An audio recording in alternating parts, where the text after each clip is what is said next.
So we had just got the Survivor 49 preview, and after watching it, I don't really know what to say, man. What's up, everybody? This is Willie, and today, I'm here to make my reaction to the Survivor 49 trailer, so I can make an analysis on what's to come with this season. So let's buckle up and escape from the 48 realm of absolute crapped-on pancakes and enter a new realm in Survivor 49 that will hopefully give us some of those sweet waffles. Survivor feels like a culmination of my entire life. Everything has led me to this moment. Being a journalist is freaking cutthroat. I can easily pulverize all of these suckers. I kind of want to play this game like as a mermaid. You know, lure people in with my words, and before they know it, they're drowning. Okay, just your typical voiceovers with these dramatic shots of some production equipment. This time, some shipwreck theme, because I guess they want to run this shipwreck sort of theme for this season. But anyways, with the voiceovers, they're just the most typical voiceovers you would hear on every given season preview, either describing their excitement for the game or how they want to play the game. My name is Rizzo, but I go by the man, the myth, the legend, R-I-Z-G-O-D, Rizgod, baby. So he's gonna go by Rizgod, I guess. Kinda surreal to finally get to know a rookie player's name in the season preview, as we haven't gotten that for a while since, like, what I would say the Edge of Extinction preview. But even then, it's just for one person, and I'll say Rizzo seems like the player that's gonna be a very comedic character while playing the game, which I would say in a more villainous light as well. So he's definitely that's kind of drawn our attention. It was not hard leaving my family at home. As a mother of a 5 and a 4-year-old, this is vacation. I get you, girl. Your hands were full of parenthood for I guess 5 years, but now you can enjoy your vacay in a gambling game for $1 million. Anyways, Christine's her name, and she seems like the kind of player that would always have this journey sort of edit and people wanting to root for her because of her likability. So I'm definitely keen on how her journey on Survivor goes for her. I work on Capitol Hill, and I think that has prepared me for Survivor, because one of my favorite pastimes is kissing butt. So you're really prepared to play a loyal and honest game. No, don't do that. So Alex here really wants to kiss butt on Survivor because he wants to enforce that sort of strategy because of his experience working in the Capitol. I get you on that front, but you know, this game is about strategy. So instead of kissing people's butt, why don't you have them kiss yours while displaying some game prowess, not be on the other side of the spectrum and just play this loyal game that nobody would enjoy, especially coming out of Survivor 48. As a law enforcement officer, I run to the chaos, and Survivor is chaos. It's chaos or not that they didn't even show a visual of your confessional, Jake. You know, you talk about running to the chaos, why don't you talk to the editors about why they neglected you on that part? Anyways, it felt like his voiceover was more so for the sake of narrating what Survivor is as a game when things go amok.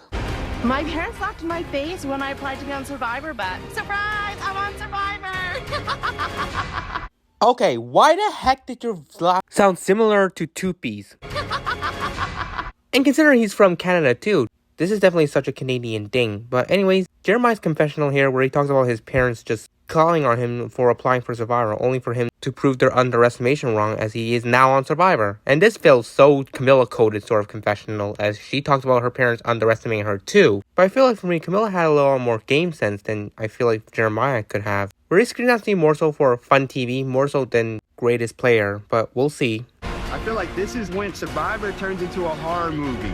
Well, considering you are a director, it definitely understands why you're making this reference. Okay, Jawan, I see what you're doing here. Besides the way he's using his film-like vocabulary in the game, there's really not much about him. More like on par with Jake's, just narrating the imminent intensity the game of Survivor is gonna be, which it better be a big mess that we can all have fun with. They're going one by one by one back home. Because I'm sure not all of us know that that's what the game is all about. Plus, it's just another voiceover, that's all. Which is just the kind of voiceover that is used to narrate the game of Survivor.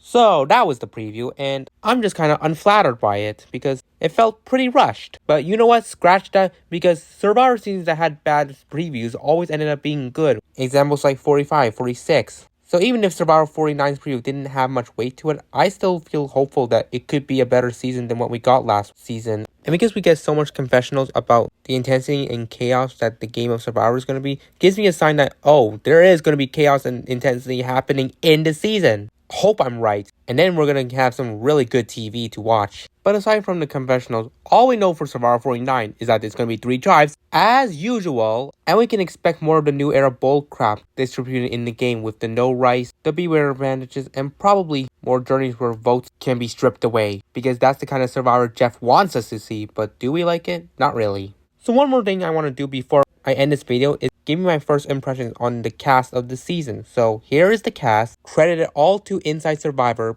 because he's the absolute best finding the newbie players that's going to compete in the upcoming season. So he found these guys, and it's just those standard newbie Survivor cast. But I feel like Nate Moore is definitely a very notable name considering he worked in Marvel before, so I have my eye attached to him, and we'll see if he's able to not be a flop like John Lovett was. But the rest of the cast is just your regular newbie ready to play some Survivor. And just to point out something is the fact that you might already know that 2 of these people are going to be on Survivor 50, and I did talk about them on my 50 cast reaction video, so if you want to know for your curiosity and spoil yourselves, you might as well check out that video, which I'll also link in the description as well. So that's pretty much it about how I think about this cast. That wraps up everything about my coverage for the trailer reaction, and I appreciate you all tuning in to watch me react and analyze everything we know about the upcoming season based on this preview. But anyways, that's it, and I'll see you all in another video.